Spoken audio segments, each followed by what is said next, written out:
And on today's show, how to protect the purchasing power of income assets. Part 2 of this week's series on Don't Worry, Retire Happy from Tom Hagner's public television special with nationally recognized author, platform speaker, and retirement expert, Tom Hagner.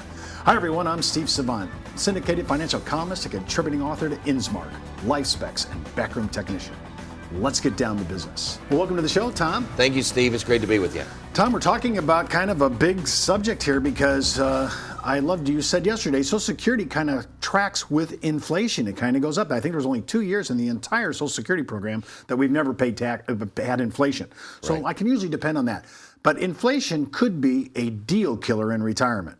And I heard you speak about this time and time again. Let's talk about that and make sure we understand it and why it's powerful for an advisor to talk about it. Yeah, so I think it's really important to understand that over time, inflation is like a virus. It can literally decimate your purchasing power. So this is $10,000 of purchasing power at 4% inflation over 20 years will be cut by more than 50%. And over 30 years, it'll be cut by more than 2/3. Now, Steve, I actually believe that we're in a deflationary environment, but I am protecting my own portfolio against inflation because over time, inflation can decimate purchasing power. Now, when I think about inflation, I'm thinking about, I think I went to prom at 39 cents a gallon for gas. We've had huge gas and a drop recently. And so we're seeing some of these things you're saying affect, but we don't know how long it's going to be. And we've been in a low interest rate environment for a long time. So we could be paying the piper sooner or later. Right. And I mean, I've got a whole economic commentary. People can go online and find my 2015 economic commentary. I believe we're going to be in a low interest rate environment as far as my eyeballs can see. I think we're going to be in a low inflation, deflationary environment. But that still doesn't mean I'm not going to protect myself against inflation. And especially for young people, what this low interest rate environment means is they need to save more money. Now, why you bring up young people now? Why, Tom? Well, because young people are not saving enough money, and they've got to save at least 15 to 20% of their income. See, it used to be 10% was fine. 10% in this low interest rate environment will not cut it. And so some tips for younger people is pay yourself first. You know, Steve, I remember when I was an advisor, I would go out to a person's house. They had 2 cars, a pickup truck, a jet ski, a satellite dish, but they had no money to save. Have you ever been on an appointment like that? I have. And what I tell these people is, here's the problem. You're paying everybody else first, and you're at the back of the line. My job is to move you to the front of the line. That's very powerful language. My job is to move to the front of the line. You got to pay yourself first, then you pay your bills. Additionally, you want to put your money into appreciating assets. If you think about it, most people are putting their money into depreciating. Cars go down in value every single day. Boats go down in value. Jet skis go down in value. Your iPhone, your iPad, your satellite dish, they all go down in value every single day. The key to getting wealthy in America is to put your money into appreciating assets, not into depreciating. And then to save 15 to 20% of your income. Now, Tom, how do you do that when you're a young person? 15, 20% seems like an insurmountable number. Well, it's not, and people do it every single day. And I did it from the time I was a second lieutenant making $13,000 a year, and I thought I was high in cotton back then. But then what I did was every time I got promoted, I saved half of my pay raise. So save automatically. Every month, save automatically into some 401k or IRA or something. You can save 50% of your annual pay raises if you get a promotion. Save 50% of your tax refunds. Save income from a part-time job. But those are ways that you can save more money if you're young. Okay, so now for for our age group, our baby boomers, we know we might have to be working a little longer. We know we should really, for stall, as we said yesterday's show, we should really try to stall Social Security benefits till age 70. Right. For us, how can we put more money aside? We're working, we're doing your hybrid, as you suggested yesterday. How can we move into the future? Because our future is kind of now. Yeah, so some of the things that we can do to protect ourselves against inflation, invest in things like stocks. Mutual funds, tips, bonds can protect you from inflation. Real estate has been one of the best ways to protect yourself against inflation over the long term. Now, commodities, people say, what about gold or silver? Here's what I found about commodities. Gold and silver work well early in inflation. So before inflation or early in inflation, typically gold and silver and that thing will go up. But once you're into inflation, real estate has really been one of the best things, and stocks. Stocks have done well over time. But for those people who say, I don't want any risk at all, you can still protect yourself against inflation. Steve, I've got guaranteed lifetime income that will kick in when I'm age 60. But I got more that's going to kick in when I'm 65. I got more that's going to kick in when I'm 70. I got more that's going to kick in when I'm 75. I've already bought guaranteed lifetime income in a ladder to give me increasing income for the rest of my life. And what I'm telling people is they should do it too. Now, just a little side note, the predominant product that's used in laddering guaranteed is a deferred income annuity. A deferred income annuity, a DIA. 100% of my new purchases are not going into the stock market or mutual funds or stocks. 100% of my new purchases are going into DIAs, deferred income annuities, because my retirement, and your retirement as well, is all about income, guaranteed lifetime income, and I'm securing as much guaranteed lifetime income as I can. When I think about this, you're also putting on the inflation or the COLA rider on these deferred income annuities. Is that correct? I am. I am doing it. Now, some people do, some people don't. I encourage you to do it because you don't just need income to age 100 beyond. You need increasing income to age 100 and beyond. We come back from the break, Tommy. We're going to talk something. It's not controversial. It's just a whole new way of thinking. You've heard a lot about reverse mortgages. Tommy's going to talk to you about how to use your home equity wisely during retirement. We'll be right back. It's not how much money you make for your clients, it's how much money they get to keep, especially in retirement. But retirement income could cause Social Security benefits to be taxed. One tax advantage alternative is life insurance designed as a non-modified endowment contract that can generate tax-free income without taxing Social Security benefits. These contracts offer differing funding options depending upon your client's risk tolerance.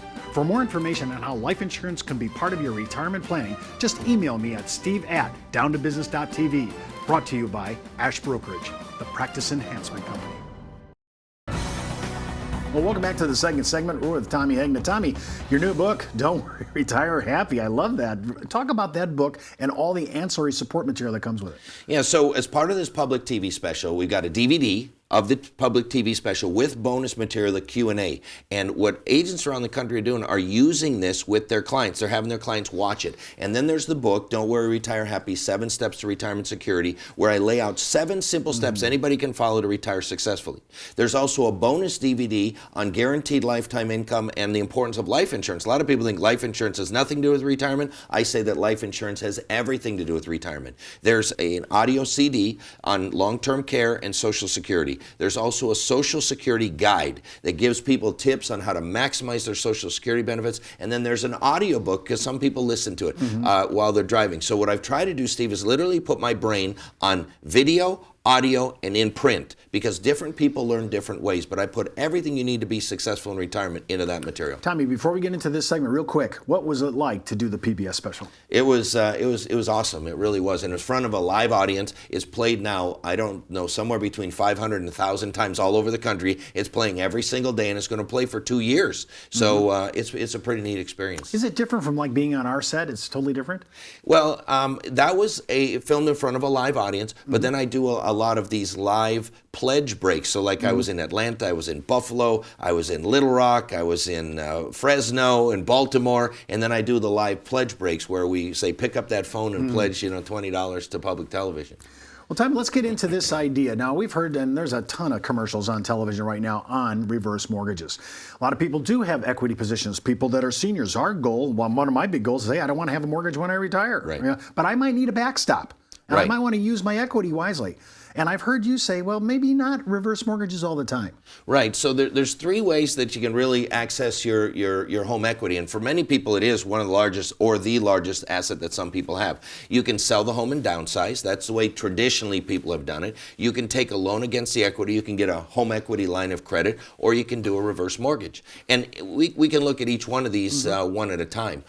Selling the home and downsizing, there's this huge capital gains tax break, where a single person can have $250,000 a gain in their home, a married couple $500,000, and you can take that out tax-free. Wow. And I'll do a case study here at the end. Then you can take a loan against the equity. So maybe you have $200,000 or $300,000 of equity. You can get a line of credit with a checkbook and a credit card, and you only use it when you need it. And then the reverse mortgage. Now, reverse mortgages are a little controversial. Here's where I come down.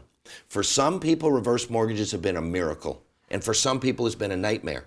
So my advice is be careful and work with a trusted financial professional who knows reverse mortgages. See, if you need income and all your money is in your home, for some people it has been a miracle. They've been able to tap income, they get a paycheck for the rest of their life. It allows them to live a better lifestyle. But for other people, if they get sick or they try to move and they got a reverse mortgage, it's been a little bit of a nightmare. So really, if you should be in the home you're going to retire in to play this really optimal. Yes, optimally, you would say, this is the home I'm going to live in and die in. And if that is true, and you never get sick and you never want to move and nobody ever dies and things like that, then it can work out just fine. Although there are new reverse mortgages that put safety valves in there for you too. Cool. But typically for a reverse mortgage, the homeowner must be age 62. The loan generally is not repaid until the last homeowner moves out of the property or dies, and you got to understand the fees and restrictions. That's the key point. Now, but back to your other idea, your equity position. I'm just writing a check when I need it. Am I paying that back? Well, you can or you can't. Some people pay it back, some people don't. Some people just pay the interest. So let's say you've written checks and you've charged up $50,000. You don't necessarily have to pay the $50,000, but maybe you pay the interest on the $50,000, which is a couple $1,000s a year, maybe.